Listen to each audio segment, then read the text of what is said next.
I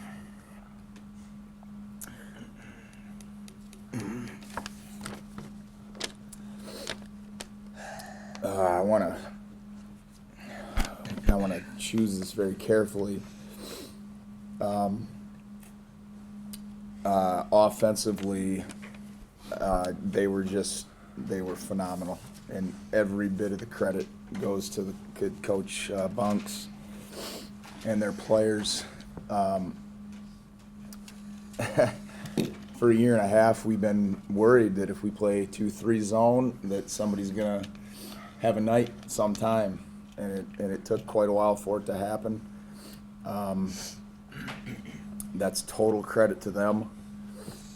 And then on top of that, with what they did, we picked our worst night to just have a bad shooting night, and that's not to take anything away from them at all. So that's why I want to be careful about how I say it. Total compliment to them. We did what we do, and we got open. And man, I thought we got looks the first 10-15 minutes. We knew we'd have to score with them. They're a phenomenal scoring team. They're a phenomenal passing team. Then as we kept missing, maybe we let down a little bit defensively with some of the movement. Hard to keep the confidence up, and then maybe we started to rush a little bit with some of our shots. And so it goes. And the credit to them, they shot the ball unbelievable, but they also passed the ball really well. They are an incredibly unselfish team, and that's what you have to do against us. Follow-up questions? All right, Coach Kevin McGavin with the Daily Herald, it's a local paper.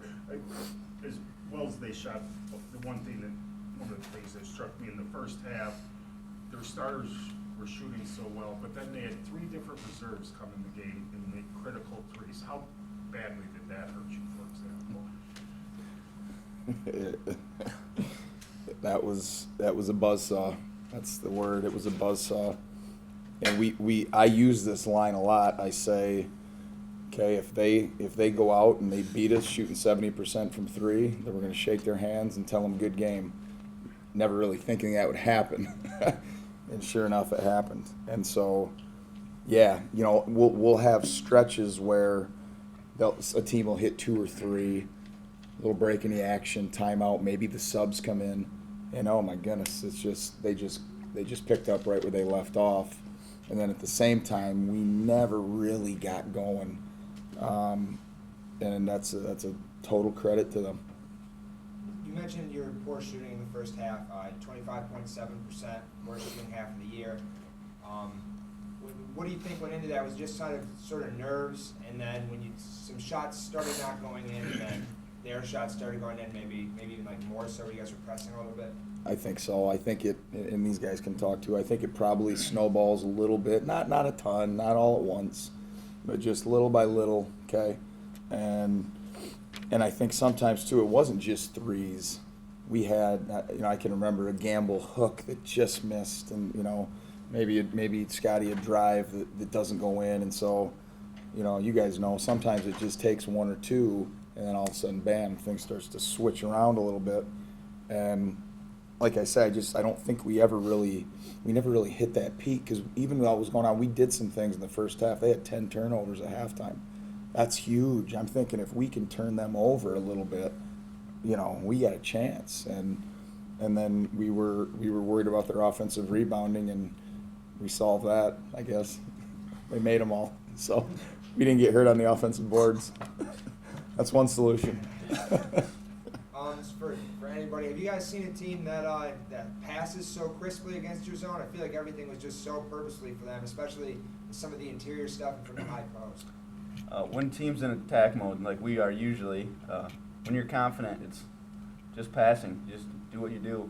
Just make the open pass and make the open shots. I mean, when you're confident, you're slinging the ball. You're not just letting it lob up. So, I mean, you can get through a zone. If you're making crisp pass, then they just shot good, too. It seemed like every play, whether it be off the dribble or the pass, was purposeful for them, and it allowed them to make the extra pass, and they knew where the next pass is going. And when you're flowing like that, And when you're not missing from the outside, it's pretty easy to keep your offense going. And credit to them. I guess they had a heck of a game plan, and they knew what they were doing, and really made us pay for every inch we gave them. That's usually been you guys this year. I mean, how tough was it being out there when, when they started to get up, and I think they were up, close to 30 at one point in the second half. How hard is that to try to battle through and, mount a little bit of a comeback that you guys did at the end? It's real tough. I mean, we just kept saying in a huddle, don't give up, little by little come back.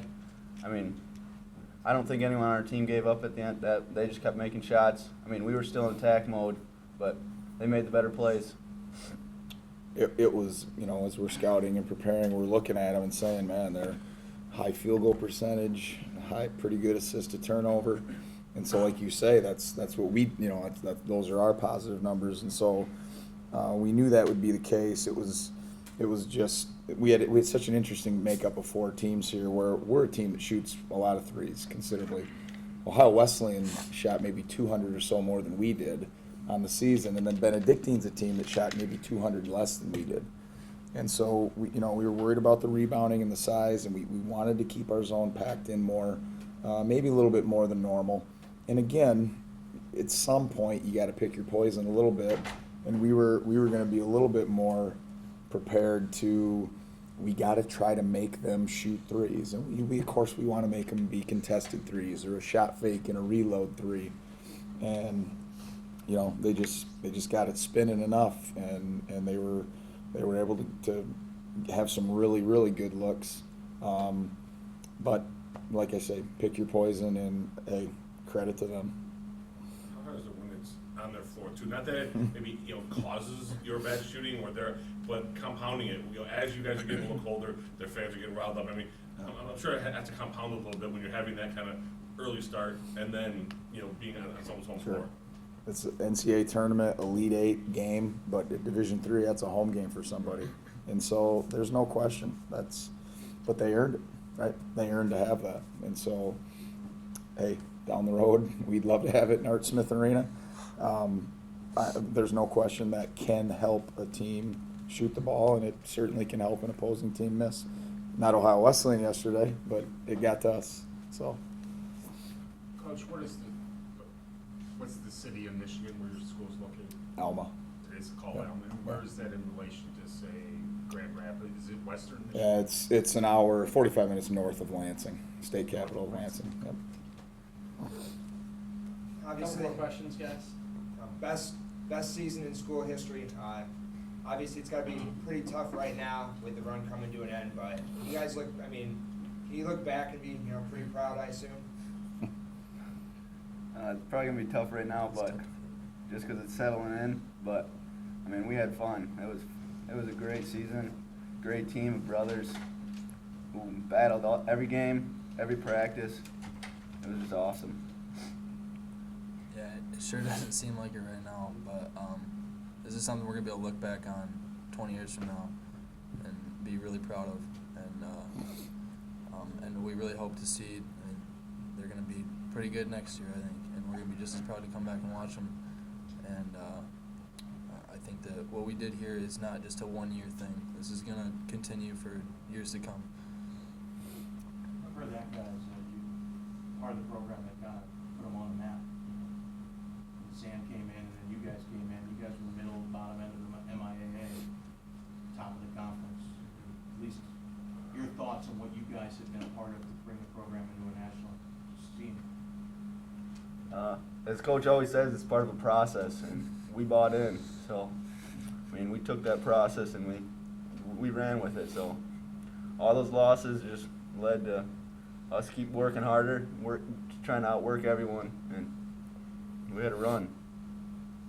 Yeah, this literally started 4 years ago, and every year it's gotten better and better, and we finally got some good players to come in. Recruiting got better,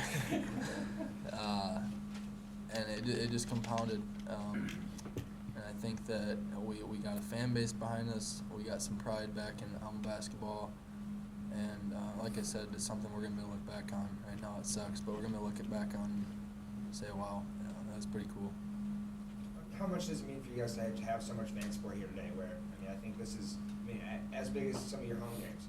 Yeah. It's Incredible. unreal. It's overwhelming. We're joking that we've had there's been a watch party back on campus in our arena where we play. There's more people at the watch party for yesterday and today than there was in our games their freshman year when we were at home, you know. And so that sums up what these two guys have done, and you know.